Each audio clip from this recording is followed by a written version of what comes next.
Alright, Die Another Day. So welcome back to Mr. Alright Movie Reviews and our Bond Rewind series. Today we're blasting into Die Another Day, Pierce Brosnan's explosive final mission as 007 in 2002 with a superstar theme, insane gadgets and a divisive reputation. This one goes big, I think a little bit too big.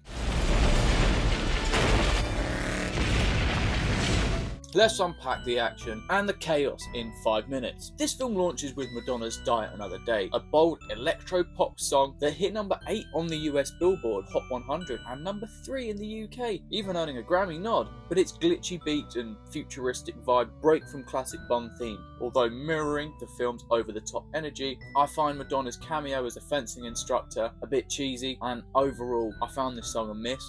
I see you handle your weapon well. I have been known to keep my tip up. Do you mind? I think I've come undone. Why not? Perhaps I just really don't like this era of music, and of course music is subjective, but no, I can't stand it.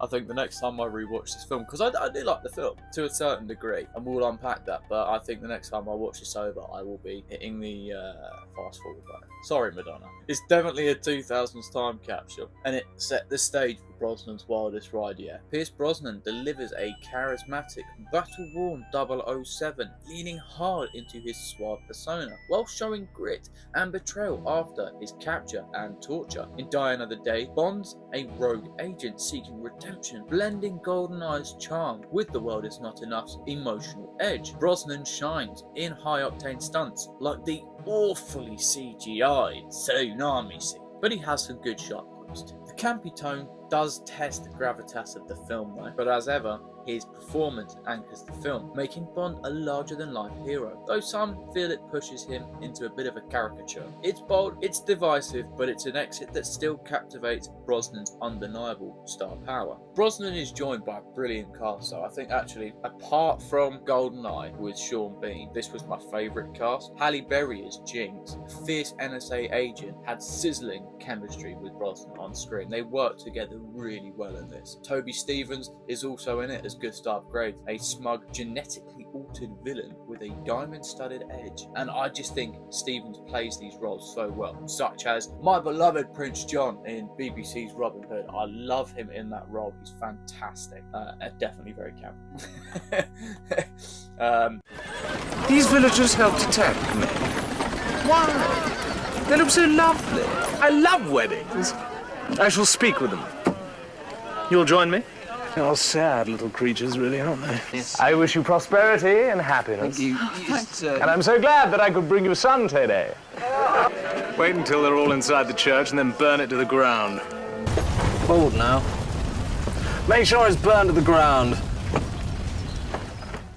Judi Dench's M brings steely authority, while Rosamund Pike's Miranda Frost adds an icy betrayal, and I did not see that plot twist coming. The plot sees Bond post-torture in North Korea, hunting a traitor tied to a solar weapon, and diamond smuggling. Gadgets go wild with an invisible Aston Martin, sonic ring, I have my sonic screwdriver, and virtual reality simulator. That scene where they got Moneypenny, I was like, no! I was proper. It got me, man. It was good. Again, you know, the CGI stuff can be a bit cringe, but you've got to give them credit. It's an early film, CGI is in its early stages, and they tried to push boundaries. That's one thing I'll go on to say, but I will say here is just, I like films like this because it takes you back to a time when people were pushing boundaries, and although it's not perfect by any means, it is an example of history, or in history, where other people were able to learn from history's mistakes. And I think it's really important to just appreciate these sorts of things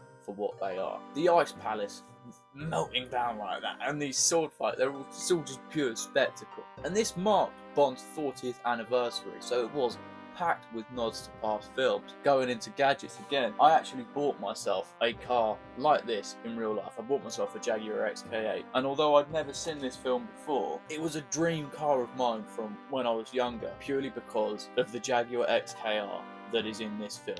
It's fucking awesome, with the gun turret on the back, all the missiles. It's excellent. I loved having that Jaguar XK8. I don't have it anymore, but oh yeah, it felt cool to feel like a Bond villain for 6 months. Die Another Day caps Brosnan's era, amplifying GoldenEye's revival. Tomorrow Never Dies' action and The World Is Not Enough's emotion into a bombastic crescendo. Graves' betrayal echoes earlier trust issues, a recurring theme in this era, while the high-tech stakes push the era's modern edge to extremes. It stretches classic Bond, gadget quips to breaking points, setting the stage for Craig's much grittier reboot. Brosnan's run ends as a love letter to 007's excess, bridging old school glamour with early 2000s flash before the franchise reset. Which again goes to what I was saying, is people need to make mistakes for people to learn. Craig's era ran because, well, no, Craig's era soared because Brosnan's era ran and tripped a couple times. Die Another Day did do better than The World Is Not Enough. It grossed $431 million on a $142 million budget, so it was a commercial win, but it still was below the peak of GoldenEye. It scored 55% from critics and 41% from audiences on Rotten Tomatoes, praised for Brosnan and Berry's charisma, but slammed for the cartoonish CGI. Yeah, again, that tsunami. What's that film? It reminded me of something in the League of Extraordinary Gentlemen. It was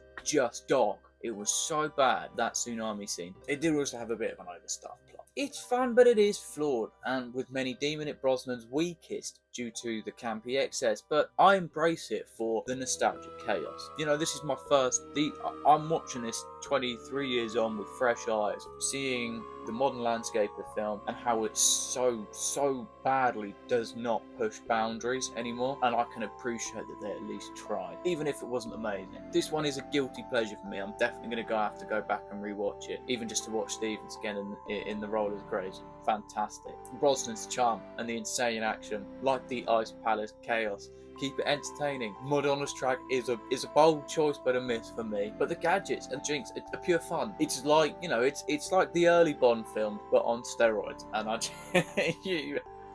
it's good fun. You have to just laugh and appreciate it, not take it seriously. Graves is certainly no Alec Trevelyan, but he is a bit of fun. Oh, dear. You want to continue? Of course I want to bloody continue! But since we're upping the wager, let's up the weapon, shall we? Let's do this the old-fashioned way. First blood drawn from the torso.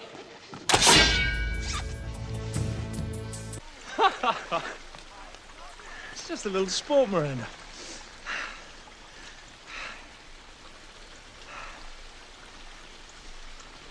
Seems you beat me, Mr. Bond.